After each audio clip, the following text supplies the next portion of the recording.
When you think of bylaw services, you think of someone handing out parking tickets and helping to quiet down the noisy neighbors. But as PenTALKton has grown, so has the role of bylaw officers. There's a lot more to the job, some of which the public sees, much of it the public might not be aware of. We will take a closer look at how the role of bylaw is evolving and the important role the department plays in keeping our community safe. Today on PenTALKton.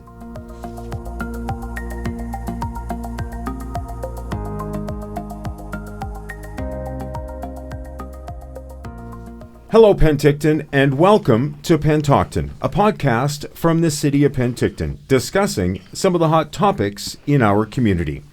My name is Dale Corey, a longtime resident, a Serious V's hockey and speedway racing fan, and your host for the podcast. I get involved. I know many of you do as well. We do it to help shape our city. This episode will explore the city's bylaw department and the new role of the community safety officers. We have two guests with us today. First, Tina Mercier, bylaw services manager at the city of PenTALKton. Tina, welcome. Thank you. Welcome. Also with us, Angie Williams, the lead community safety officer. Angie, welcome. Thank you. Thank you for having me. Tina, why don't you get us started? Tell us a bit more about your role and your background. Yeah, you bet. So I was hired in 2014 by the city of PenTALKton, and that was to supervise 2 bylaw enforcement officers at the time. So we're a very small department in its infancy. And I've always been involved in public safety and the public safety and enforcement field. I moved here from Calgary back in 2014, so big city to a mid-small size city. And it's been a great challenge that waited here for me, and that was really to build a really strong municipal bylaw department. Now, as I said in the intro, when most people think about bylaw, they think of parking tickets, noisy neighbors, but the role has certainly changed over the years. Now, Tina, can you tell us a little bit about the history of our bylaw function and maybe how it is evolving? Yeah, you bet. So definitely a lot of change we've seen since I started in 2014 with just the 2 original officers. The team is now fully built into 2 groups. So there's a general bylaw enforcement officer group with 6 staff on that team. And that focuses more on the traditional work, like you mentioned, parking and traffic, some good neighbor bylaw offenses. And then we have the new community safety officer function. So that role is more of a focus since 2018 on the social issues that the community is facing and the impacts of the opioid crisis, housing. So more of an involvement with our vulnerable population in the community. So does this help emergency service alleviate some of their call volume? I'm thinking fire, ambulance, RCMP. How does that help their volume? Yeah, it definitely has helped. Like, we definitely have the ability to evolve with the needs of the community, and it's helped, I'd say, anecdotally with call volume for sure from emergency services, especially with a very toxic drug supply. There has been increased calls with emergency services, so we have the ability to be a bit more proactive and deploy to certain hotspot locations that we're finding in the community. Yeah. Angie, we'll bring you in. You are one of our first community safety officers. Now you're the lead of the team. So tell us a little bit more about this new service for the community. How many officers do you have? What hours do they serve? And maybe what services do they provide? Sure. So our goal is to support our community first and foremost. We do our best to be available to try to fill some of those gaps that I know the community is feeling right now. We deal with calls around social nuisance, encampments. We try and provide and connect people with finding long-term solutions. And we're doing our best to work together with the services here to try to sort out some of these complex problems that we're facing in our community. And I know every community is facing these problems throughout BC. So we're doing our best to fill some of those gaps. Currently, right now, we're staffed with 8 full-time CSOs, and we're covering the hours of 7 days a week, 6 to 11 p.m. Yeah. Okay. So what's a day like for a city community safety officer? Give us a bit more detail on what takes place. Is it different for the morning shift than it is for the night shift? Yeah, absolutely. So in the mornings, we leave the office at 6 o'clock sharp in the morning. We start downtown because that's typically and traditionally been our hotspots. So our main goal is to do welfare checks in the mornings, parks, alleys, storefronts, We're delivering camp notices in the mornings just to kind of get people up, moving, giving them some time to sort out their days. We're also dealing with collecting garbage, sharps, paraphernalia.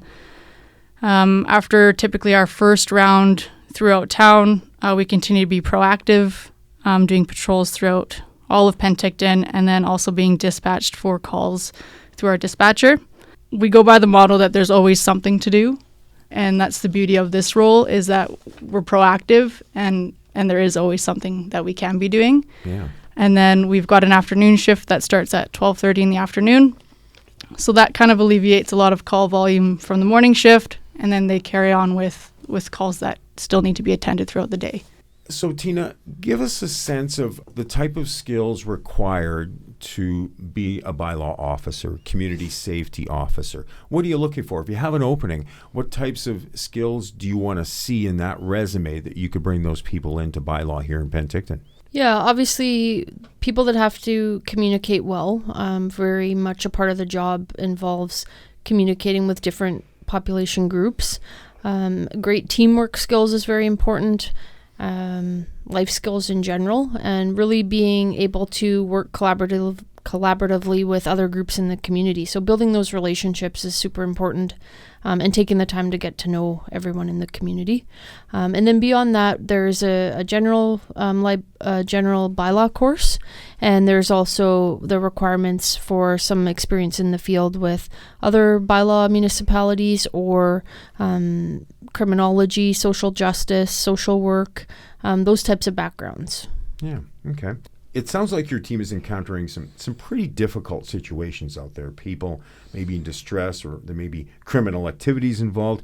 How does bylaw work with some of the other agencies, the RCMP, Fire Department, Interior Health, PIB? Maybe explain the relationship and the connection a little bit more. Yeah, so very collaborative working relationships are definitely needed in the work that we do every day. We do a lot of joint inspections and joint projects where, we're dealing with maybe an encampment that's in a difficult location or on a different type of land, or PenTALKton Indian Band. So we work collaboratively with them and with the other community partners as well, because there's a lot of planning and resources required to successfully manage these issues. And also following COVID and the pandemic, the opioid crisis, we all want a very healthy quality of life. And so involving the best equipped agencies in that moment for everyone is definitely needed. Angie, anything more you can add from your part of it? I know you get closely involved with a lot of agencies, a lot of groups. Talk about that relationship a little bit more.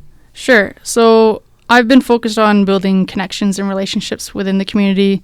I'm really trying to empower people to work together and to try to find some solutions to these problems. Recently, I've been trained in doing the vulnerable assessment tool within the field for BC Housing, just to help support them get some of their information. I'm also piloting the new intake tool through 100 More Homes to try to support them with data collection. We're now sitting on the CAT table, the CAST table, and youth homelessness tables. And it provides a huge opportunity for multiple groups to tactically network and work together this way. Yeah. Can you give us maybe a little bit more detail of what's involved in all that? How many meetings might you try to set up in a week? There's so many organizations that you're involved with. What's your week like in just trying to connect with all these groups?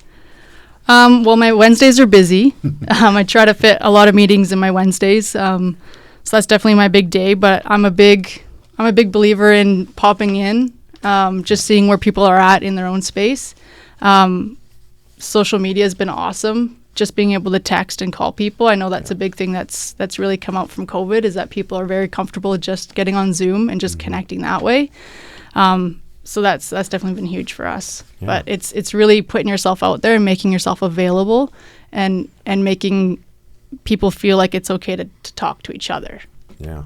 Well, and the key word to me is connecting. You're connecting with people. So do you find as you work in your role as a community safety officer, just walking down the street, you're running into people that you're working with all the time with some of these agencies? You've formed that connection and a bond as well? Yeah, absolutely. And it's supportive at this point, and it's a positive thing on both sides. Yeah.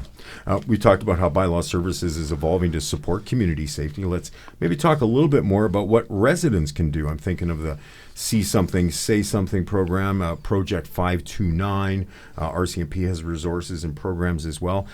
Tina, maybe speak to some of this a little bit. I know Project 529 is a big one these days in this community, but talk about what residents can do to help people in Bylaw keep the peace, so to speak, but also get us closer towards that safe community we're all looking for. Yeah, and with See Something, Say Something campaign, like we've really promoted that throughout the city. You'll see all the green signs in a lot of the different locations, and we really can't be everywhere at once, and we rely heavily on our community to report things that they see, and so that's a very important tool that anyone can empower themselves with. Have those numbers handy, call when you see something. We'll triage it on our end and determine the best agency to respond.